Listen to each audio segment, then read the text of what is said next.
Olá pessoal, chegamos à segunda-feira dessa semana, que é a semana 3, que tem por título a palavra, coluna do reavivamento.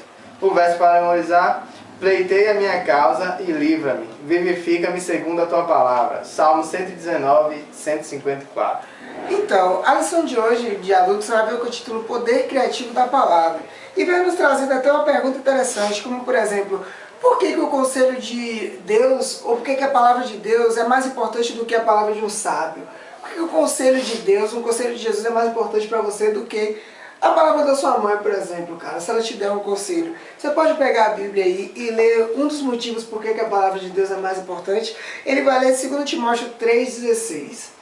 Toda a Escritura é inspirada por Deus e útil para ensinamento, para a repreensão, para a correção, para a educação na justiça, a fim de que o homem de Deus seja perfeito e perfeitamente habilitado para toda boa obra. Então, mas e se a gente for um pouquinho além disso? Eu quero te falar uma coisa muito interessante. Olha só o que a própria Bíblia fala sobre a palavra de Deus. Por que ela seria mais importante do que o conselho de um ser humano? Hebreus 11:3 diz assim: é pela fé que entendemos que o universo foi criado pela palavra de Deus, e que aquilo que pode ser visto foi feito daquilo que não se vê. Ou seja, a palavra de Deus tem o poder de criar do nada. Então, por isso que ela deve ser levada mais em consideração, até mesmo do que conselhos humanos. Primeiro, porque é útil para todas as necessidades humanas, para transformar o caráter. E segundo, porque ela é capaz de criar do nada. E se ela é capaz de criar do nada, ela é capaz de entrar no seu coração, transformar a sua vida, te fazer entender no que você precisa ser mudado e te fazer uma nova criatura. O texto de hoje, o principal, é Hebreus 4:12, que fala: a palavra de Deus é viva e eficaz, é mais cortante do que qualquer espada de 2 gumes e penetra o nosso íntimo de uma forma muito forte e muito intensa. Ontem o Carlos falou uma coisa interessante sobre o leite materno, sobre ter a Bíblia apenas como o conhecimento que foi te passado para você, o conhecimento básico, apenas para você responder perguntas. E hoje a lição de adultos também trouxe um comentário interessante, falou assim: olha, estudar a Bíblia para provar uma teoria ou para convencer alguém de seus erros produz bem pouco benefício para a nossa vida espiritual. E o pior é que existem muitas pessoas que estão assim, estudando a Bíblia apenas para provar uma teoria do que ele acredita, ou apenas para debater um com o outro, dizer eu tenho mais conhecimento do que você. Muitas vezes isso acontece entre pessoas de religiões, de igrejas opostas. Mas esse não é o intuito da Bíblia. O intuito da Bíblia é você ver Jesus nela e enxergar que a vida de Jesus pode ser vivida por você. A mudança ocorre quando os ensinamentos de Jesus nas Escrituras se tornam parte de nossa vida. E olha só que coisa interessante. Jesus falou assim: olha, nem só de pão viverá o homem, mas tem uma coisa só que o homem certo, o homem sábio, o homem justo, o homem correto, o homem que vai viver nos céus, vai viver. É de toda a palavra que sai da boca de Deus. Olha só, não há vida longe de Deus, não há vida longe da sua palavra. Nós vivemos pela palavra de Deus. E isso é muito interessante.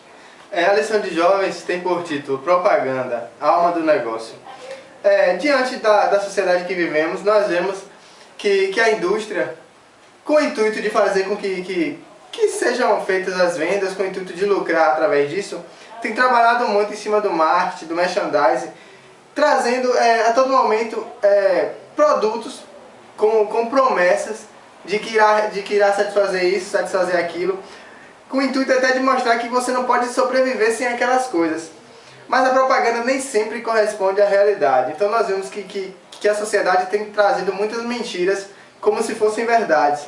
E a Bíblia, ela não é uma propaganda enganosa. Ela é a palavra de Deus e nós podemos ter certeza de que isso é verdade. Outro ponto que nós podemos observar: nós sabemos que Deus, ele é o grande maestro desse mundo. Ele criou e ele está com o controle desse mundo. Então ele coordena tudo. Mas infelizmente, nós permitimos que nossa fé seja baseada em sentimentos. Claro, é muito bom ter aquele sentimento de estar perto de Deus, de saber que sua vida espiritual está muito bem. Mas se sua vida é baseada em sentimento, como é que fica aquele dia em que esse sentimento esfriar, se afastar de você? Ou aquele dia que você acorda: poxa, eu não sou bom cristão, não está sentindo aquele sentimento. Por causa disso você vai acabar se afastando de Deus. O sentimento, ele não é uma base segura para a nossa fé. É tanto que muitos relacionamentos, o namoro por exemplo, muitos Muitas pessoas vão pulando de namoro em namoro porque chega aquele momento em que ele diz, eu não sinto mais nada por essa pessoa. Então o sentimento, ele não é capaz de firmar algo. Não é capaz, porque varia muito. Mas a palavra de Deus, ela não precisa de sentimento, ela não depende de sentimentos. A palavra de Deus é baseada em fatos, que é a criação e a ressurreição de Jesus Cristo. Ou seja, independente do sentimento que você possa estar tendo, Deus é real e ele independe disso, de que um sentimento exista para que ele exista. Ele é real independente disso. Então nossa fé não deve ser baseada em simples sentimento ou aquela sensação momentânea em que nós temos. Uma emoção, né, de ter um toque divino só e depois acaba. Um outro ponto importante. Jesus ele falou o seguinte, quando o Filho do Homem vier, encontrará fé na terra? Ele interrogou isso. Será que Jesus Cristo, quando voltar, encontrará fé aqui? E logo depois ele trouxe uma parábola da viúva, que ela foi buscar justiça perante um juiz. E aquele juiz, ele era muito mau. E ele negou, mesmo ela tendo direito. Mas ela foi persistente e ela continuou e foi novamente a ele. E nessa segunda vez, ele acabou aceitando. Então o que Cristo quis trazer através dessa parábola? Ele praticamente equiparou a fé com a persistência, ou seja, a necessidade de estar perseverando. Mas será que Cristo, ao falar isso, ele estava simplesmente querendo saber a respeito, querendo motivar a persistência? Ou será que ele não queria também motivar em relação à base dessa persistência? Não adianta ser persistente sem uma base que seja lógica. Por exemplo, aquela mulher, ela sabia que mesmo o cara sendo mal, o juiz, ela foi persistente e ele poderia reverter aquela situação, e foi o que ele fez, ele deu a favor dela. E quando lembramos da história de Pedro andando sobre as águas, ele conseguiu andar sobre as águas por causa da fé que ele teve e porque ele acreditou na palavra de Jesus ao dizer vem. Enquanto ele estava ali acreditando, ele estava indo.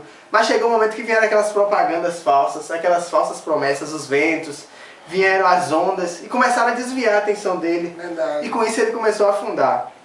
Ou seja, nós não precisamos simplesmente ter persistência e fé. Nós precisamos estar baseados na palavra de Deus. Ou seja, essa fé, essa persistência tem que ter uma base segura, que é a palavra de Deus.